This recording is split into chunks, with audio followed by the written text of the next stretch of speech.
폴란드가 지난 9월 국내 방산업체와 FA-50 전투기 48대를 구매하는 4조 원대의 초대형 계약을 맺었는데요. 이례적으로 거액의 선수금을 지급하며 납기 준수를 강조한 것으로 확인됐습니다. 지난 9월 폴란드와 한국항공우주산업 카이가 맺은 FA-50 전투기 48대 수출 계약 30억 달러, 우리 돈으로 4조 원 넘는 규모인데 2달여 만인 최근 폴란드가 전체 대금의 30%가량인 9억 달러, 한화로 1조 2천억 원가량을 카이의 선수금으로 지급한 사실이 확인됐습니다. 통상적인 무기 수출 계약의 선수금은 10% 수준, 지급 시기도 거액의 계약인 만큼 1년까지 여유를 두는 것으로 알려져 있습니다. 하지만 폴란드가 계약 2달 만에 통상적인 선수금을 훨씬 웃도는 금액을 지급한 겁니다. 군 소식통은 폴란드가 선수금을 건네며 내년부터 2028년까지 예정된 납기 기한을 철저히 준수해 줄 것을 요청했다고 전했습니다. 우크라이나 전쟁이 장기화되는 가운데 미국, 영국에 이어 가장 많은 무기를 우크라이나에 지원 중인 폴란드가 전력 공백을 우려하기 때문으로 보입니다. 우크라이나 전쟁이 지속되는 가운데 마음이 급한 폴란드가 카이의 선수금 1조 2천억 입금한 것입니다. 폴란드 정부가 우리나라 18개 방산업체를 현지에 초청해 개최한 방산협력 컨퍼런스를 계기로 FA-50의 추가 무장 계약도 이뤄질 것으로 파악됐습니다. 폴란드 측 요구로 FA-50 전투기에 한국형 유도 폭탄 KG-DB와 미국의 암람 미사일 장착을 위한 개량 사업을 추진하는 겁니다.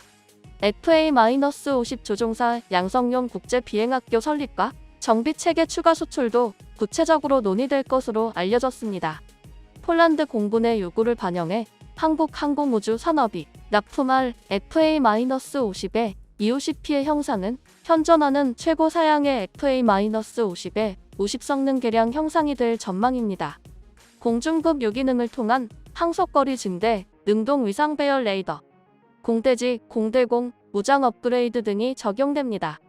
FA-50의 호시 피해 등 경공 격투수전 및 전투 임무 등 다양한 임무 작전이 가능할 뿐 아니라 FA-50과 호환성이 높고 FA-50과 같은 5세대 전투기의 교육 훈련에도 최적화돼 향후 폴란드 공군의 전조조종사 양성과 전력 증강에 기여하는 핵심 기종으로 활약이 기대됩니다.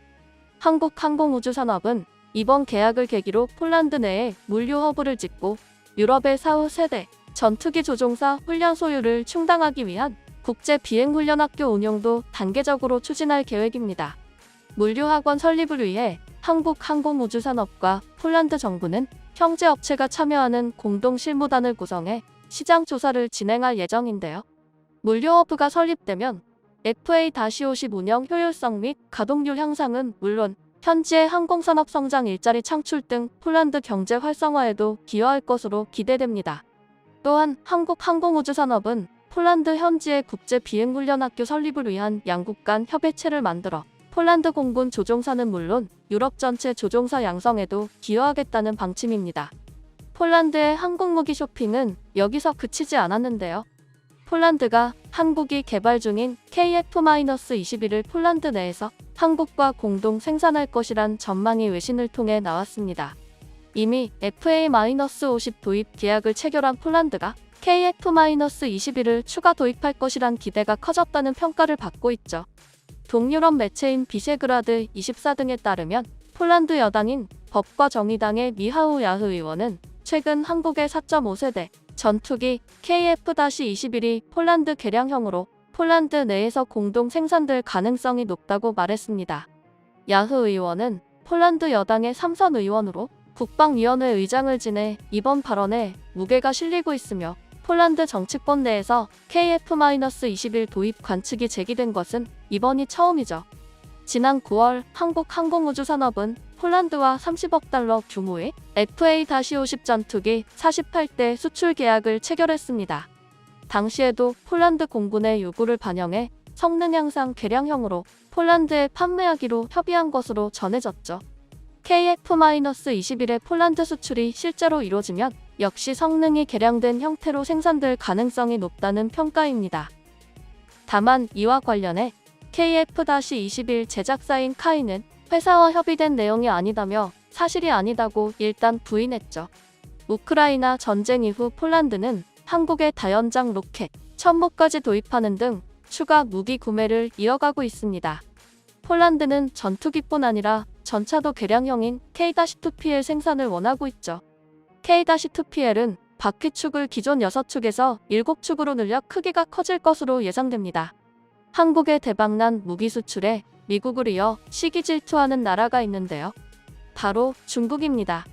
세계 무기 수출 4위 중국은 한국의 방산 수출 대박을 의식하면서도 중국 방위 산업에 직접적인 영향을 미치지 않을 것으로 분석했다고 홍콩 사우스 차이나 모닝 포스트가 지난 3일 보도했습니다. 중국 전문가들은 중국 무기 수출 방식이 단일 무기보다는 시스템 위주 고부가 가치 제품이 많아 한국보다 경쟁력 우위에 있다고 강조했죠.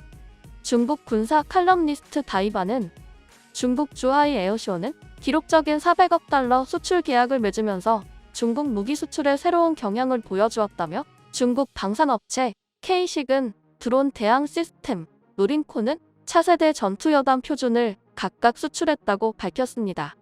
그는 우크라이나 침공으로 러시아 무기 수출이 타격을 입은 것과 함께 미국과 미국의 주요 무기 수입국 사우디아라비아 간 긴장으로 만들어진 빈틈이 중국에게는 새로운 기회가 될 수 있다고 말했다고 SCMP는 보도했습니다.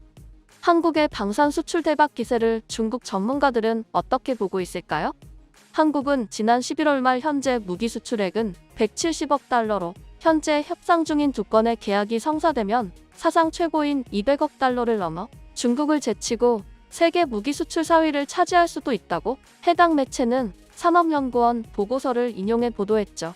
이에 대해 중국 전문가들은 중국 방위 산업에 직접적인 영향을 미치지 않을 것으로 분석했다고 SCMP는 보도했습니다.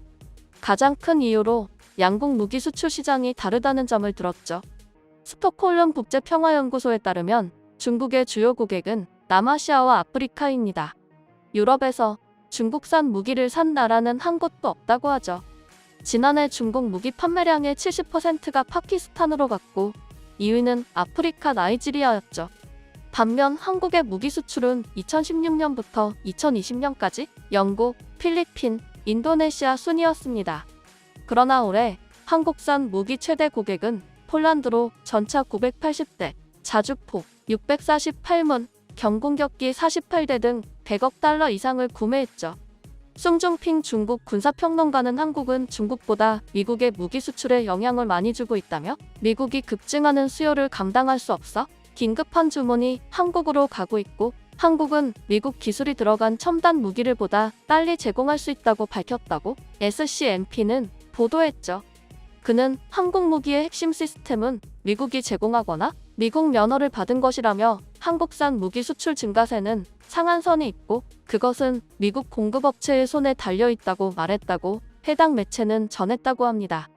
중국이 이렇게 밥그릇을 뺏길까봐 전전긍긍하는 것은 한국 방산업체들이 하루 빠르게 성장하고 인정받고 있다는 증거인 셈이죠.